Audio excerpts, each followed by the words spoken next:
Selamat pagi pemirsa LDS TV, saya Vinda Sela akan menemani Anda selama 30 menit ke depan di acara LDS TV dalam sepekan.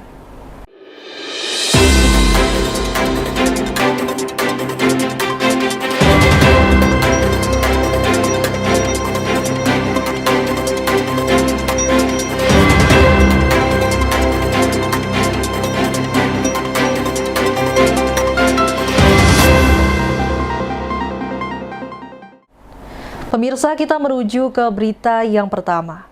Oknum guru silat di Lampung Utara diduga mencabuli murid didiknya. Korban dari perbuatan bejat tersangka ini mencapai hingga 8 orang. Seorang oknum guru seni bela diri di salah satu pondok pesantren Kecamatan Abung Tengah, Kabupaten Lampung Utara ditangkap polisi karena diduga mencabuli anak didiknya. Korban dari perbuatan bejat tersangka berinisial S ini mencapai 8 orang yang seluruhnya perempuan di bawah umur. Aksi tersangka diketahui setelah sejumlah melapor ke polisi. Modus yang dilakukan tersangka S dengan mengajari teknik pernapasan saat berlatih bela diri dengan menggunakan metode hipnotis. Tersangka berusia 40 tahun ini mencabuli muridnya. Korban dicabuli di beberapa ruangan di sekitaran pondok. Polisi terus lakukan penyelidikan sebab kuat dugaan masih ada korban lain yang belum melapor. Tersangka bakal dijerat dengan Undang-Undang Perlindungan Anak. Kami mendapatkan laporan dari beberapa orang korban tentang telah terjadinya pencabulan dan persetubuhan. Itu gimana kronologisnya, Pak? Untuk kronologis, yang pertama korban bercerita kepada salah satu keluarganya. Selanjutnya korban diantarkan ke Polsek Abung Tengah karena mengingat anak di bawah umur, maka penyidikannya dilakukan di unit TPA Polres Lampung Utara. Untuk korban sendiri berapa banyak jumlahnya? Untuk saat ini kami telah menerima 6 laporan polisi yang kemungkinan juga akan bertambah dengan adanya penyelidikan untuk ungkap korban-korban lainnya. Untuk modus, setelah melakukan pelatihan silat, selanjutnya korban digiring kepada salah satu ruangan untuk dicek pernapasan setelah latihan. Selanjutnya disitulah terjadinya pencabulan dan persetubuhan. Dari Lampung Utara, Afan, LDS TV mengabarkan. Kita beralih ke informasi selanjutnya. Pemirsa, Wali Kota Bandar Lampung Eva Duyana mengadakan Festival Perahu Demokrasi sebagai rangkaian kirap pemilu 2024. Kegiatan tersebut sebagai bentuk apresiasi kepada masyarakat yang memiliki hak pilih di daerah pesisir.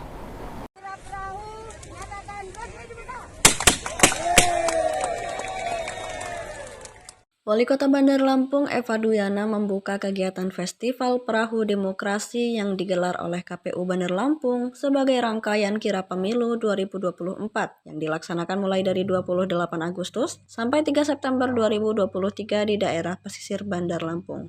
Wali Kota Bandar Lampung Eva Duyana mengatakan kegiatan ini merupakan satu-satunya di Indonesia, di mana kirap bendera dari seluruh partai Indonesia turut dihadirkan dan mengikuti kegiatan ini. Eva Duyana mengapresiasi KPU Bandar Lampung yang sukses menjalankan pekerjaan yang luar biasa di mana tahapan demi tahapan dapat dilaksanakan. Dalam momen tersebut, Eva Duyana mengajak masyarakat untuk selalu bergotong royong dan menjalin kebersamaan. Sementara itu, Ketua KPU Bandar Lampung Dedi Triadi menjelaskan, kegiatan ini sebagai bentuk apresiasi kepada masyarakat yang memiliki hak pilih di daerah pesisir. Tujuan dari kirap pemilu ini untuk menjangkau partisipasi hak pilih masyarakat pesisir yang menjadi kegiatan kolaborasi antara KPU, partai politik, dan pemerintah Kota Bandar Lampung. Selanjutnya, puncak kirap pemilu 2024 akan digelar pada tanggal 3 September 2023 dengan agenda Jalan Sehat. Setelah itu, KPU Bandar Lampung akan menyerahkan bendera kirap dari Lampung ke Banten pada 4 September 2023.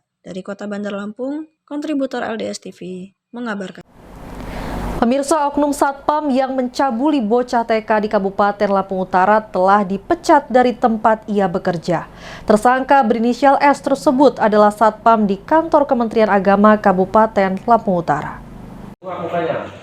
Oknum Satpam yang diduga cabuli bocah TK beberapa waktu lalu di Kabupaten Lampung Utara kini telah dipecat dari tempat dia bekerja. Tersangka berinisial S tersebut merupakan Satpam di kantor Kementerian Agama Lampung Utara yang telah bekerja lebih dari 3 tahun. Pihak kantor Kementerian Agama lakukan pemecatan terhadap sang oknum pasca dirinya ditangkap oleh polisi. Tersangka S dinilai telah mencoreng nama baik institusi. Apalagi letak sekolah tersebut berada di lingkungan kantor Kementerian Agama dan dugaan perbuatan cabul dilakukan oleh oknum saat berdinas menjaga kantor. Perbuatan tersangka berdampak pada aktivitas di sekolah tersebut. Orang tua siswa merasa khawatir. Pihak Kemenak terus berupaya memulihkan nama baik sekolah dan institusi. Dari kejadian Satpam Security itu, Kemenak Kabupaten Lampung Utara sudah mengambil sikap langsung memecat secara tidak hormat Satpam tersebut tanpa adanya alasan apapun, karena peristiwa ini sangat memukul institusi dan kami juga menyayangkan pihak security tersebut sampai melakukan hal tersebut. Sudah berapa kali Pak kejadiannya? Kejadiannya selama umur tersebut berdiri baru sekali ini kejadian ini terjadi gitu. Dan ini sangat disayangkan, makanya tidak ada tidak aling-aling sampah tersebut langsung kita pecat. Oknum Satpam itu sudah bekerja berapa lama di kantor ini Pak? Tersebut pendaftaran itu 2018 seleksi Satpam itu. Kenapa dia lulus secara seleksi dan itu murni sertifikat, syarat-syarat dan lain-lainnya dari 20 peserta Satpam itu. Pak, karakter oknum itu sendiri saat menjalankan tugasnya di kantor? Kalau karakter tersebut, Satpam tersebut baik gitu. Dia disiplin, baik, sudah itu rajin ibadah. Nah, makanya kita sangat terpukul dan sangat disayangkan gitu, dalam kejadian tersebut. Sekarang ini yang bersangkutan sudah dipecat atau belum, Pak? Sudah. Hari itu juga langsung dipecat oleh Bapak Kepala Kantor Kementerian Agama. Pak, pasca insiden yang terjadi, kondisi sekolah seperti apa Pak? Ya, pertama kondisi sekolah shock lah. Semua wali-wali sangat shock dan kita sudah mengumpulkan guru-guru agar lebih ketat lagi dalam menjaga anak-anak dan lebih diperhatikan lagi. Sebenarnya ini diperhatikan, dikawal. Cuma kejadian itu sangat cepat dan lepas dari kendali guru kelasnya dikarenakan ada anak yang nangis gitu loh. Biasanya juga dikawal itu, kamar mandi kemana itu dikawal. Imbas dari insiden sendiri Pak? Ya imbas dari insiden sendiri ya guru-guru trauma lah. Guru-guru trauma, pihak sekolah, pihak yayasan sudah itu.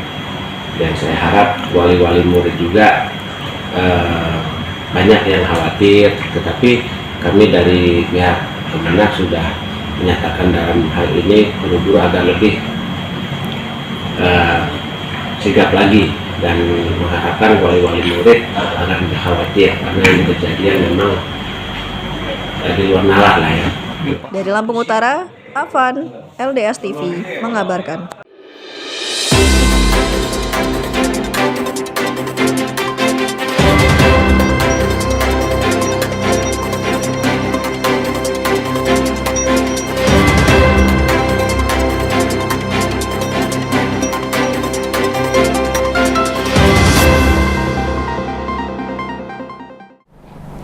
Terima kasih Anda masih bersama kami di acara LDS TV dalam sepekan.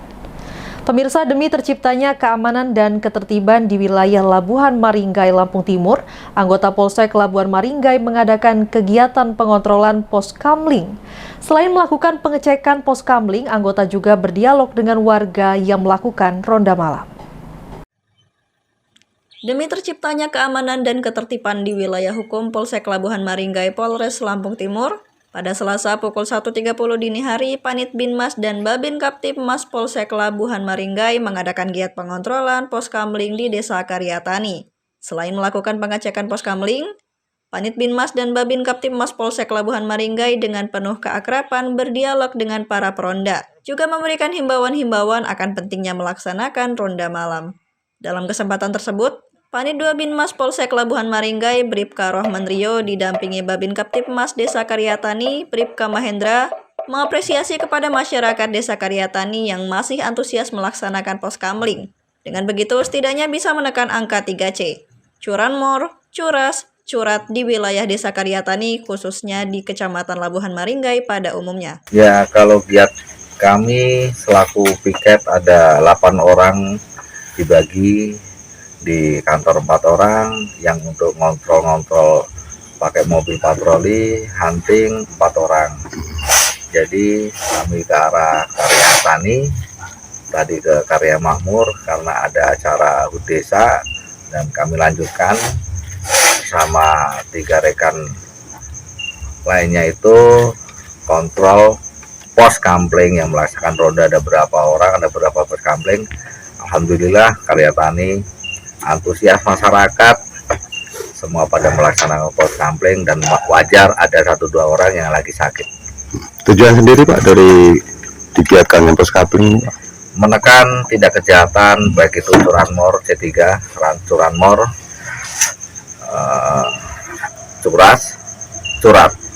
curat itu meliputi pencurian hewan, curanmor kendaraan, curas itu dan pencurian dan disertai kekerasan.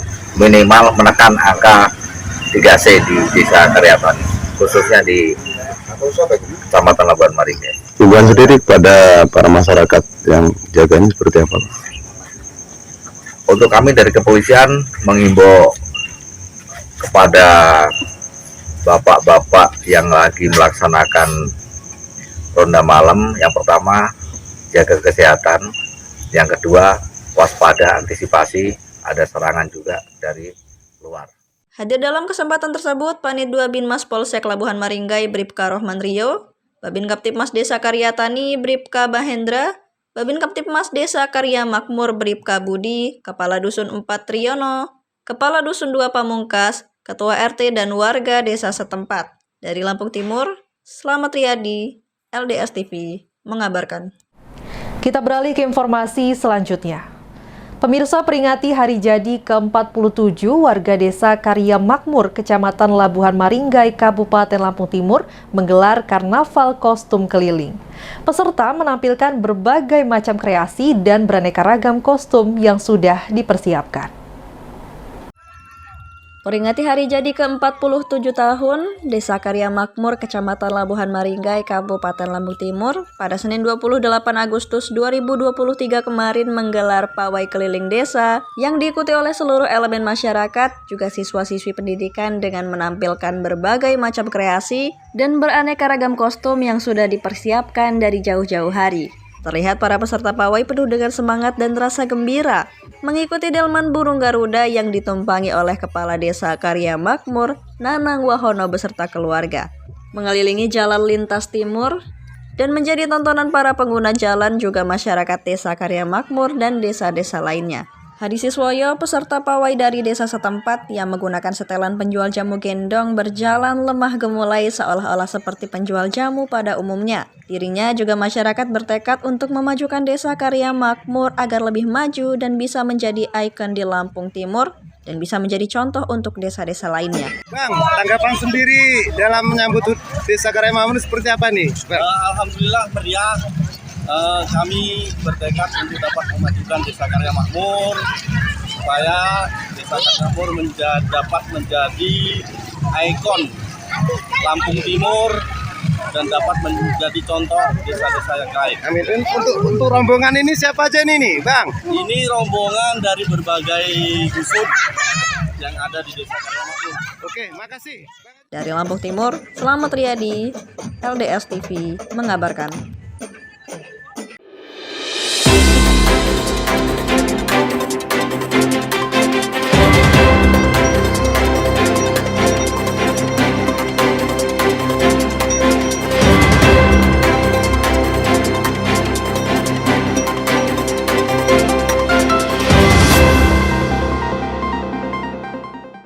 Masih bersama saya, Vinda Sela, di acara LDS TV Dalam Sepekan.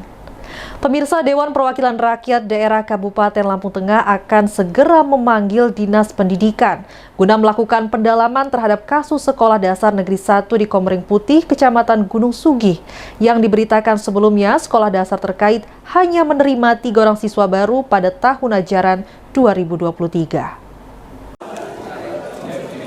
Dewan Perwakilan Rakyat Daerah Kabupaten Lampung Tengah akan segera memanggil Dinas Pendidikan guna melakukan pendalaman terhadap kasus Sekolah Dasar Negeri 1 Komering Putih, Kecamatan Gunung Sugih, Kabupaten Lampung Tengah, yang hanya mendapatkan 3 orang siswa baru pada tahun pelajaran 2023. Diberitakan sebelumnya, sekolah dasar negeri terkait hanya mendapatkan 3 orang siswa baru yang mendaftar sekolah pada tahun ajaran 2023. Hal tersebut disampaikan oleh kepala sekolah setempat yang menyatakan sebelumnya telah melihat dan melakukan sosialisasi bersama Forkopimcam, aparatur kampung, dan tokoh masyarakat setempat. Diharapkan dengan koordinasinya pihak legislatif eksekutif dapat menemukan jalan keluar terkait bagaimana upaya untuk meningkatkan minat warga lokal agar bisa mendaftarkan anaknya sekolah tempat pendidikan yang terdekat atau mengefektifkan zonasi yang telah ditetapkan oleh pemerintah. Pertama, ya ini harus benar-benar kita dalami. Kira-kira masalah intinya itu apa? Apakah misalnya memang faktor angkatan sekolah yang minim, sehingga memang akhirnya yang sekolah di situ jadinya minim, atau faktor yang lain. Kalau memang faktor yang lain, ini kan juga harus kita carikan solusi. Karena beberapa informasi yang saya dapatkan banyak yang secara teritorial harusnya bersekolah di sekolah itu memilih tidak bersekolah di sekolah. Nah ini kan berarti ada faktor-faktor yang mungkin perlu kita dalami sehingga kita benar-benar menemukan faktor utamanya itu apa. Kalau sudah ketemu faktor utamanya, ya baru nanti kita bicara solusi yang komprehensif. Mungkin ada rencana untuk manggil pihak sekolah ataupun dinas terkait, Bang? Ya, intinya pasti akan kita panggil, karena kan ada konsekuensi yang harus kita antisipasi. Misalnya sebuah sekolah yang 3 tahun berturut-turut siswanya tidak standar, aturan kan ada konsekuensi. Kita tahu kan membangun sekolah itu tidak mudah, kan? Maka sekolah yang ada ini harus kita maksimalkan untuk mencerdaskan masyarakat. Mas, harapan kita Mas dari Komisi 4 sendiri seperti apa permasalahan ini? Harapannya pertama tentu dinas harus bekerja keras ini, mencarikan solusi. Apakah ada sebuah insentif khusus yang bersekolah di situ gitu kan, atau ada perlakuan khusus untuk sekolah itu gitu kan. Jangan kalau datar-datar saja ya kemungkinan tahun depan akan kejadian lagi seperti itu. Kalau nggak dicarikan solusinya, cari masalahnya, cari solusinya, insya Allah nanti tahun depan sudah pulih sebagaimana mestinya seperti itu. Dari Lampung Tengah, Hana Hairunisa, jurnalis LDS TV mengabarkan.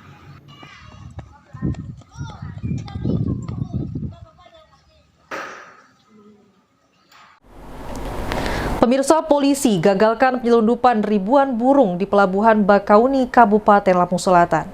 Satwa liar jenis burung ini didapatkan dari dalam truk yang hendak dikirim menuju Tangerang Selatan. Ribuan ekor burung tanpa dokumen resmi berhasil diamankan polisi di Pelabuhan Bakauheni, Lampung. Satwa liar jenis burung ini didapatkan dari dalam truk dan rencananya dikirim ke Tangerang Selatan. Upaya penyelundupan ribuan ekor burung tanpa disertai dokumen resmi digagalkan anggota kepolisian sektor kawasan Pelabuhan Bakauheni, Lampung. Ini terungkap saat polisi melakukan pemeriksaan rutin di area Seaport Interdiction. Petugas pun mencurigai sebuah truk yang hendak menuju Pulau Jawa. Dari penggeledahan itu, polisi menemukan 175 keranjang berisikan 3.895 ekor burung. Dari hasil pemeriksaan, sang supir mengakui mendapatkan upah pengiriman sebesar 4 juta rupiah untuk mengirim satwa liar tersebut ke Tangerang Selatan. Baik, malam rekan-rekan sekalian. Jadi kegiatan anggota yang melaksanakan kegiatan pemeriksaan di Seaport Interdiction tadi mengamankan satu unit kendaraan jenis truk yang berisikan diketahui membawa burung sebanyak 12 jenis burung yang jumlahnya 3.895 ekor. Burung tersebut akan dibawa ke Pulau Jawa, ke Tangerang Selatan dari Bandar Lampung. Selanjutnya dari hasil pemeriksaan sementara, identifikasi burung-burung yang kita amankan pada malam hari ini adalah burung yang dalam undang-undang karantinaan itu tidak dilindungi, dan selanjutnya kita akan berkoordinasi dengan karantina untuk penanganan lebih lanjutnya. Untuk menanggungjawabkan tindakannya, sang supir dijerat Undang-Undang KSDA dan Undang-Undang Nomor 21 Tahun 2019 tentang karantina hewan dan tumbuhan. Kini ratusan satwa liar jenis burung itu diserahkan ke Balai Karantina Pertanian dan BKSDA Bakauheni untuk proses lebih lanjut. Dari Lampung Selatan, Syupri, LDS TV melaporkan. Pemirsa, seorang warga Dusun 6 Kampung Jaya Sakti, Kecamatan Anak Tuha, Kabupaten Lampung Tengah mengeluhkan sulitnya mendapatkan kartu jaminan kesehatan. Menurut keterangan, tidak ada sosialisasi ataupun pemberitahuan dari aparatur kampung setempat. Warga Dusun 6 Kampung Jaya Sakti, Kecamatan Anak Tuha, Lampung Tengah, keluhkan sulitnya mendapatkan kartu jaminan kesehatan. Jeritan warga kurang mampu memang tidak selantang suara sang penguasa yang apapun perintahnya tidak menemui kendala. Tentu berbanding terbalik dengan nasib Kosim, warga Dusun 6, Kampung Jaya Sakti yang merasa sangat membutuhkan kartu jaminan kesehatan. Menurut keterangan Kosim, sebelumnya tidak ada sosialisasi ataupun pemberitahuan dari aparatur kampung setempat.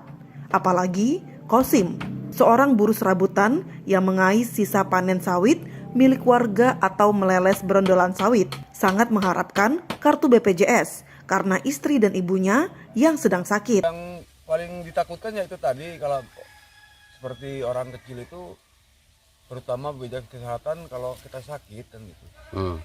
Sedangkan di sini ada yang dapat, ada juga yang enggak. Kita udah berupaya untuk ngajuin juga. Udah, bahkan waktu istri itu ini pulang keluar dari rumah sakit itu kan langsung sama dusunnya itu diminta kakak sama KTP kan gitu biasanya untuk pengajuan itu. Cuman sampai sekarang belum ada misalnya jawaban, belum ada putusan itu, tahu jadi, tahu enggak, tahu dapat, tahu enggak, kita nggak tahu juga. Sudah berapa kali kita ngajuin tuh daftar? Kalau kemarin sih, kalau selama ini baru kemarin kejadian waktu istri ke rumah sakit itu baru ada diminta itu gitu. Selama itu nggak ada yang namanya ada program dari pemerintah, ada ke orang kecil tuh misalnya ngasih tahu udah dapat apa belum BPJS kesehatan, nggak ada. Menanggapi hal tersebut, anggota Komisi 4 DPRD Lampung Tengah, Cecep Jamani, akan meminta data ke pihak kampung dan dirinya sangat menyayangkan bila sampai ada oknum yang meminta sejumlah uang kepada Kosim, seorang warga yang kurang mampu. Tidak ada, jadi harusnya gratis ya, harusnya gratis. Jadi namanya pemerintah kampung, aparatur kampung, kan dia sudah dibayar juga oleh pemerintah kan, digaji, ya itu wajib dong hukumnya dia melakukan pelayanan masyarakat. Jangan apa-apa ketika melakukan pelayanan masyarakat dia minta dibayar, harusnya enggak, itu harusnya gratis. Dari Lampung Tengah, Hana Hirunisa, jurnalis LDS TV mengabarkan.